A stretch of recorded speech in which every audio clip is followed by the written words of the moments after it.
Stop હતો.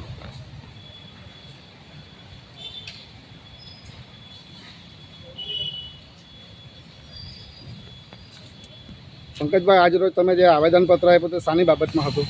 આજરોજ વાંસદા તાલુકા આદિવાસી સેના દ્વારા પેસા એક્ટના અનુસંધાનમાં એક આવેદનપત્ર આપવામાં આવ્યું અને એમાં ગુજરાત પંચાયત ધારા 1993ની સુધારેલી કલમ પ્રમાણે અનુસૂચિત 4માં 8મા નિયમમાં સ્પષ્ટપણે દર્શાવેલ છે કે આદિવાસી વિસ્તારમાં તમામ સરપંચોના હોદ્દાઓ આદિવાસી, તમામ ગામના સરપંચના હોદ્દાઓ આદિવાસીના હોવા જોઈએ.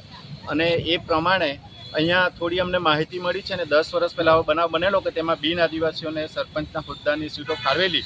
ત્યારે પણ આદિવાસી સેનાએ રજૂઆત કરીને, સફળતાપૂર્વક રજૂઆત કરીને આદિવાસીઓના સરપંચો બનાવેલા. તો આ વખતે પણ હવે પછી કોઈપણ પ્રકારની ચૂંટણી આવે તો તે બાબતે સચિવ રાજ્ય ચૂંટણી પંચને વાંસદા તાલુકા સહિત રાષ્ટ્રપતિએ જાહેર કરેલા તમામ અનુસૂચિત વિસ્તારોમાં તમામ ગામોના સરપંચો આદિવાસીઓ જ રહે તેવી વિનંતી કરવામાં આવી.